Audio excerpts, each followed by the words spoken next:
عايزه واحده بقى بحبها. لا لا استنى خدها. سلام. بص بتيجي واحده فاضيه ازاي ما بحبش. يا جماعه كل ده طالع في الفيديو.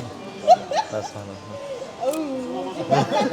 كل فترة أنا وعيلتي بنحب نطلع طلعة سي فود، بس طلعت النهاردة بقى عنيفة حبتين تلاتة كده. احنا النهارده انا وحوده رايحين عشان نجرب محل من المحلات اللي عامله قلق في الفتره الاخيره، وهو اسماك المراكبي. المكان ده موجود في مدينة نصر جنب السراج مول، وهسيب لكم برضه اللوكيشن تحت الفيديو. وأول ما دخلت بقى الشيف صلاح كان واقف على الديسبلاي وعرفني بالأسماك الفريش اللي كانت عندهم النهاردة. كان عندهم مثلا الشريفة، فارس، دراج، وأكيد طبعا الأزاز واستريديا وقار 111، استاكوزا، تعابين، هامور، بربوني، فراولة. كان عندهم أنواع كتير. عامة القعدة اللي فوق برضه كانت لذيذة، وعندهم برضه غرف في اي بي. بس عشان ما اطولش عليكم بقى يلا نخش في المفيد وهو الاكل. فاول حاجه بقى بدات بيها هي شوربه السي فود، واحده عاديه وواحده مخليه، ومن غير رغي كتير. هما الاتنين يعتبروا واحد، بس العاديه زياده عن التانيه انها فيها كابوريا وجندفلي، وسواء دي او دي بقى فالاتنين كانوا حلوين، وكميه السي فود الصراحه كانت محترمه. بس انا الصراحه بحب اكتر الشوربه المخليه. الصراحه المخليه حلوه. لا لذيذه. بينزل برضه مع الشوربه كده عيش بوري. انا صراحه مش عارف هو كان نازل ليه، بس جربناه مع التوميه ومع الشوربه. انا مع التوميه احلى الصراحه. وبعد كده التقيل كله بقى ابتدى ينزل، بس ابتدينا في الاول بالحاجات اللي عليها وش موتزاريلا من فوق عشان ما نبقاش ظلمناها. طاجن مكرونه وايت صوص. وعامة حجم طاجن المكرونة نفسه كبير، وغير كده طبقة الموتزاريلا الصراحة برضو كانت حلوة قوي. لا حلو الوايت صوص اللي فيه برضه تقيل. لا لذيذ ده. وتاني حاجة بقى هي طاجن العريس وايت صوص، وده برضو جمبري وبطارخ وصبيط وحاجات كتير قوي كده جوه. هو لذيذ، وعجبني برضه ان البطارخ طعمها مش طاغي على الحاجات، فلا لذيذ. تكملة برضو للحاجات اللي لازم تتاكل اول ما تنزل على طول. كاليماري محشي سي فود، كابوريا، جمبري باتر فلاي. نبدا كده في الاول بده. هو بيكون حواليه طبقة من الوايت صوص كده بالجبنة الموتزاريلا، وعامة كان طعمها حلو، بس لما جيت اكمل بقى لقيتهم نزلوا بالملوخية. والله شكلك هتحرقني يا شيخ. وبالنسبه لي في قاعده كده في الملوخيه، وقت ما تنزل لازم تتاكل في ساعتها. عملت ودن قطه، اخدت واحده. الملوخيه طعمها حلو الصراحه، بس هي خفيفه سيكه، بس هي طعمها حلو قوي. نرجع تاني بقى للكاليماري اللي محشي سي فود.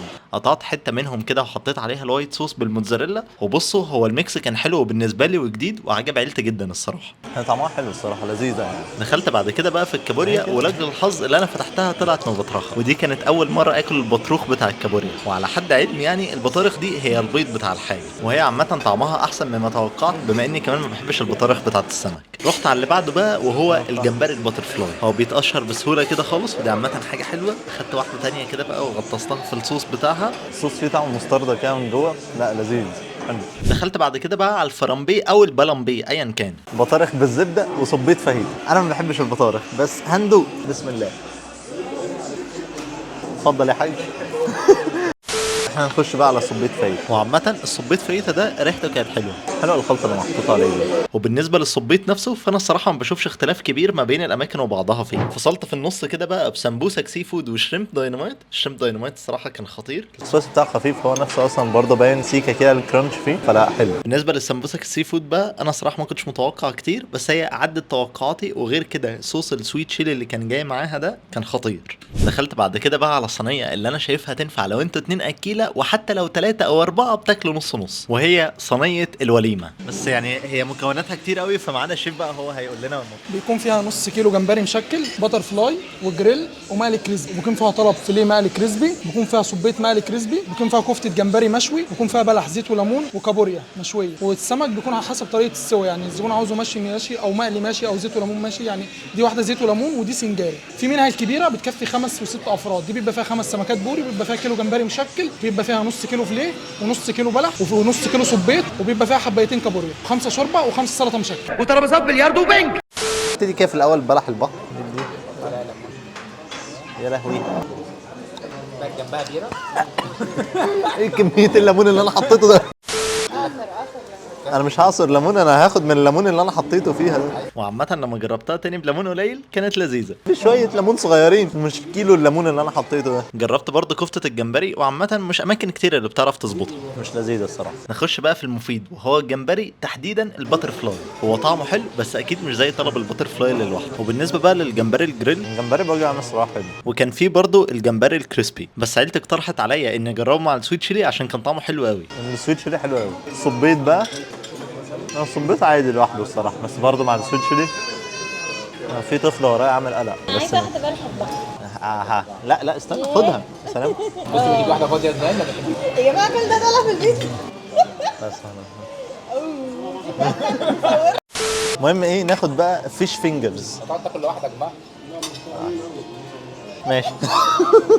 وبغض النظر عن الضحك ده، بس انا حطيتها في شويه ليمون والصراحه كان طعمها حلو. دخلت بعد كده بقى على السمك البوري زيت وليمون. اللي بتزيت الليمون دي حلوه. وبالنسبه للسنجاري بقى اللي انا في العادي بفضلها، فهي برضو كانت لذيذه. الصينيه دي حلوه عامه، وبيجي برضو معاها شوربتين وشويه سلطات. خش على اللي بعده. جربت برضو من هناك سلمون سمك بربوني. وبغض النظر عن اي حاجه، بس الخلطه اللي على السلمون دي الصراحه كانت حلوه قوي. لذيذ السلمون، بس هو بس محتاج عصره ليمون كده. من الليمون احلى بكتير. فصلت كده برضه في النص بق من شوربه الفياجرا، بس ما انصحش حد يشربها في الصيف. بس انت عارفين الشرب اصلا في الصيف دي بتحس انها بتحرر اصلا، بس هي طعمها حلو. وبالنسبه للبربوني ده بقى، انا صراحه اول مره اجربه، فما عنديش ريفرنس ليه. السمكه برضه نفسها الصراحه التتبيله بتاعتها من جوه لا لذيذه. من الحاجات العنيفه برضه اللي جربناها من هناك صينيه لوط بالبطاطس، وهي ما كانتش محتاجه سكينه، هي كانت بتتقطع لوحدها كده على طول. حطيت عليها عصره ليمون كده، وما اعرفش ليه بس انا بحس الليمون بيحلي كل السمك. وبعد كده محمود بقى قرر يعلمني ازاي ناكل الصينيه دي. ومن الاخر كده تاخد شويه من السمك على شويه من البطاطس، وودي يا معلم. وبغض النظر عن اي حاجه، بس هي طريقته كانت صح يعني. بس هي الصراحه طعمها حلو. لا لذيذ. وعديت في الاخر كده بقى على رز سي فود وسمكه دينيس. الصراحه الرز السي فود كان خطير، حتى في الاخر كده هو كان طعمه حلو قوي. الرز السي فود ده لا الصراحه ده فعلا. السمكه الدنيس برضه عامه من الحاجات اللي انا جربتها مؤخرا وكانت حلوه قوي وعجبتني برضه من هناك. حلو الدنيس قوي. الدنيس ده رائع. ختمنا التجربه دي بقى بشوب ليمون بالنعناع، ولقيتهم برضه عاملين حاجه لذيذه كده، بوله فيها ميه دافيه بليمون عشان تضيع ريحه الزفاره بتاعت السمك. وبغض النظر عن دي، الليمون بالنعناع برضه الصراحه كان طعمه حلو قوي. وعامة هم قالوا لي ان هم عاملين خصم 10% طول شهر سبتمبر. وبالنسبة للناس اللي بتسأل على الاسعار، انتوا عارفين ان سعر السمك اكتر حاجة تقريبا سعرها مش ثابت في السوق، فهسيب لكم لينك المنيو تحت في التعليقات، وانتوا برضه قبل ما تروحوا ممكن تكلموهم تسألوهم على اسعار كل حاجة. وفي الاخر بقى ملخصا للفيديو ده، هسيب لكم على الشاشه اكتر حاجات عجبتني من المحل هنا، وما تنسوش تقولوا لي بقى اجرب ايه تاني في الفيديوهات الجايه. شكرا جدا ليكم لو انتوا لسه بتتفرجوا لغايه دلوقتي. كان معاكم اباظه من قناه لايف وزباظه. سلام.